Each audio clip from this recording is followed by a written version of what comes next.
कल वज़ीर आला सुहेल अफरीदी ने जो एक बयान दिया कि हमारी मसाजिद में कुत्ते बांधे जाते थे, और ये बड़ा खतरनाक और बड़ा सख्त बयान था उनका। उसके बाद एक शोर सा मचा, एक ववेला मचा। कभी कोई आलिम को, कभी किसी को सामने लाके बैठा देते हैं, कभी किसी मौलवी को सामने लाके बैठा देते हैं, कभी कोई सहाफ़ी सामने आके बैठ जाता है कि सुहेल अफरीदी ने ये क्या कह दिया।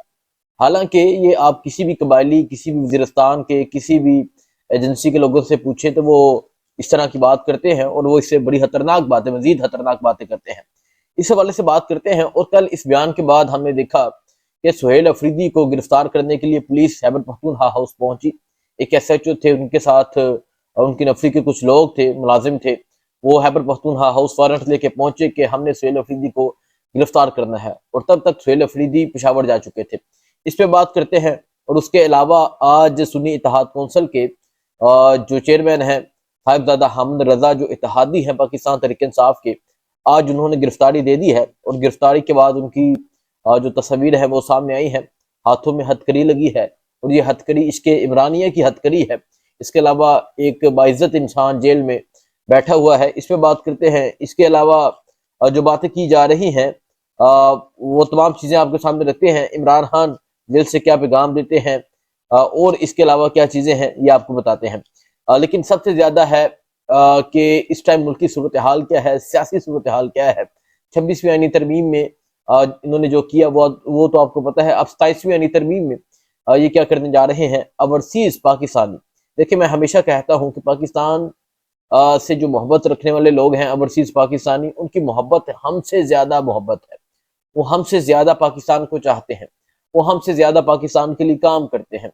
तो उन्हें किस तरह नुकसान पहुंचाया जाएगा, ये तमाम चीज़ें आपके सामने रखते हैं। पहले मैं बात करता हूँ जो वज़ीर आला सुहेल अफरीदी है, वो कल 5वीं मरतबा मुलाकात के लिए पहुंचते हैं अडयाला जेल। लेकिन इस निज़ाम में, इस पाकिस्तान में, एक पुलिस का सब इंस्पेक्टर, एक पुलिस का इंस्पेक्टर अपनी नफरी के साथ एक वज़ीर आला को रोक लेता है। इस निज़ाम में हाई कोर्ट के ऑर्डर को माना नहीं जाता। इस निज़ाम में वज़ीर आला को अपने लीडर से मिलने की इजाज़त नहीं है। वो 4.5 करोड़ लोगों का नुमाइंदा है, और आप एक पुलिस का SHO भेजते हैं, वो उसको रोक लेता है। ये इस मुल्क का निज़ाम है। और मुमकिन ऐसा नज़र आता है कि अब खैबर पख्तूनख्वा हुकूमत भी करने पे मजबूर हो जाएगी कि वो पंजाब के किसी मिनिस्टर को, पंजाब के किसी वजीर को, पंजाब के किसी बंदे को खैबर पख्तूनख्वा में दाखिल होने से रोके। खैर, सुहेल अफरीदी कल पहुंचते हैं मुलाकात के लिए, उन्हें रोक लिया जाता है। और फिर वहां आपको पता है कि वहां पेड सहाफ़िया भेजे जाते हैं। वहां ऐसे सहाफ़ी भेजे जाते हैं जिनको सवाल व्हाट्सएप किए जाते हैं, जिनको फीड किए जाते हैं। वो वहां जाके सवालात करते हैं। और फिर ऑपरेशन के हवाले से कल उन्होंने सवाल किया, तो सुहेल अफरीदी ने अपने जज्बात का इजहार किया।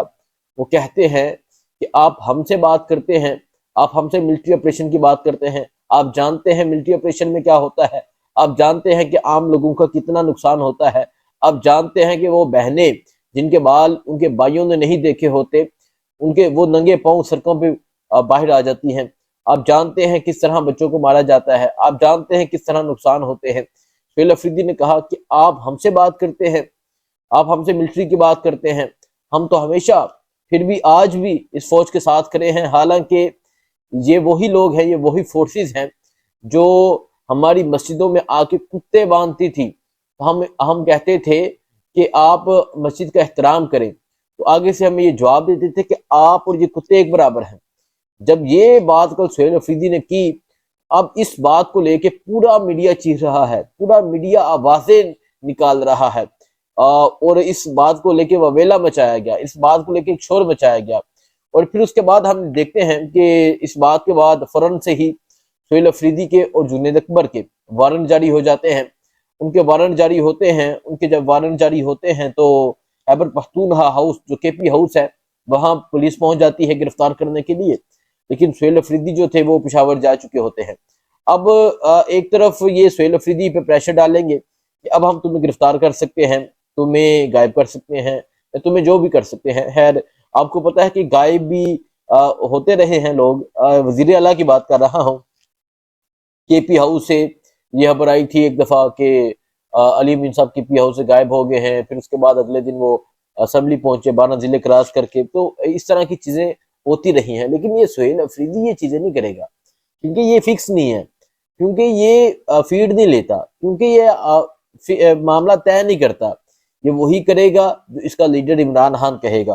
तो सुहेल अफरीदी साहब ने कल जो बात की है, ये इस बात के बाद अभी मैं देख रहा था कि बहुत से लोग इस पे वेलम चाह रहे हैं, लेकिन बहुत से लोग उन वाकयात के हवाले से बात नहीं करते, उस नुकसान के हवाले से बात नहीं करते जो कबालियों का होता है, जो वहां ऑपरेशन में जो लोगों के साथ होता है उस पर बात नहीं करेंगे, लेकिन सुहेल अफरीदी के इस बयान को लेकर बात करेंगे। खैर, कल सुहेल अफरीदी को गिरफ्तार करने की कोशिश की गई, वारंट जारी हुए, और उम्मीद है कि इस दफा वो जब इस्लामाबाद आएंगे तो वो हाई कोर्ट से जो है वो प्री अरेस्ट बेल जो है वो लेकर आएंगे, क्योंकि उनके वारंट गिरफ्तारी के जारी हो चुके हैं। एक तो ये हो गया सुहेल अफरीदी के हवाले से, और उनकी मुलाकात भी कल नहीं हुई, कल दोबारा से वो वापस लौटे और फिर अब दोबारा मुलाकात के लिए आएंगे। क्या दोबारा उनकी मुलाकात होती है नहीं होती, ये देखा जाएगा। एक तो ये, दूसरा अब मैं बात करता हूँ साहिबजादा हामिद रजा की। पाकिस्तान तहरीक इंसाफ के मुतअद्दिद जो लोग हैं उन्हें 10-10 साल कैद की सजा सुनाई गई है, जिनमें उमर यूबा आ जाते हैं, जरताज गुल आ जाती हैं, जिनमें आयशा भुट्टा आ जाती हैं, जिनमें इसके अलावा कमल शोजब आ जाती हैं, अहमद चट्ठा आ जाते हैं, राना बिलाल एजाज आ जाते हैं, इसके अलावा और कुछ लोग भी हैं, आलिया हमजा आ जाती हैं, जिन्हें किसी को 10 साल किसी को 5 साल कैद की सजा सुनाई गई है। इन्हीं में साहिबजादा हामिद रजा भी थे, जिनका ताल्लुक फैसलाबाद से है, और फैसलाबाद से वो मेंबर कौमी असम्बली थे, फिर वो सीट खाली हो गई, अब वहां जिमनी इलेक्शन होगा, तो ये जो सीट है फैसलाबाद की ये खाली हो चुकी है। अब साहिबजादा हामिद रजा जो थे वो रूपोश रहे, लेकिन आज इन्होंने जाके खुद गिरफ्तारी दे दी कि आप मुझे गिरफ्तार कर लें। अब जो गिरफ्तारी दी तो उनके चेहरे पर मुस्कुराहट थी, वो हौसले में थे, हिम्मत में थे, और उन्हें कोर्ट में पेश किया गया। उसके बाद सेंट्रल जेल गुजरांवाला शिफ्ट कर दिया गया है। इनकी एक तस्वीर आती है हवालात में वो बैठे होते हैं। अब इस तरह के मुअज़्ज़िज़ लोग, इज़्ज़तदार लोग जो है वो इस तरह जेलों में सिर्फ किसी की अना पे, सिर्फ इस वजह से कि इस मुल्क का निज़ाम हमने चलाना है, कोई सच ना बोले, तो इस तरह के लोगों को जेलों में डाला जा रहा है। तो साहिबजादा हामिद रजा साहब ने आज गिरफ्तारी दे दी है, और गिरफ्तारी में जो मुझे एक तकलीफ हुई, मुझे जो अफसोस हुआ कि इस तरह के मजहबी लोगों को हथकड़ियों में किस तरह जो है वो जेलों में डाला गया है, और ये हुई है। अब इसके अलावा जो बात है वो मैं आपको बताता हूँ, जो की जा रही है ओवरसीज पाकिस्तानियों के हवाले से, और वो मुख्तलिफ हाफिज को कोट कर रहे हैं कि जो 27वीं आईनी तरमीम आ रही है उसमें जो दोहरी शरीयत रखने वाले लोग हैं, यानी अगर किसी के पास, एक के पास अमेरिका की शरीयत है और साथ ही पाकिस्तान की है, तो वो जो पाकिस्तान की है वो ख़त्म करना होगी, वो कैंसिल करना होगी, फिर वो एक जो है वो नेशनैलिटी रख सकता है। तो ये पाकिस्तानियों पे बड़ा जुल्म होगा, और उन लोगों पे जो पाकिस्तान चला रहे हैं, जो पाकिस्तान में पैसे बेचते हैं, रेमिटेंस बेचते हैं, पाकिस्तान में वो फंड रेजिंग करते हैं, फंड रेजिंग करके पाकिस्तान में बेचते हैं, ज़कात बेचते हैं, हर चीज़ पाकिस्तान में बेचते हैं, उन लोगों के साथ ये जुल्म कर रहे हैं। और वो लोग जो हर टाइम देखते रहते हैं कि पाकिस्तान की सिचुएशन क्या है,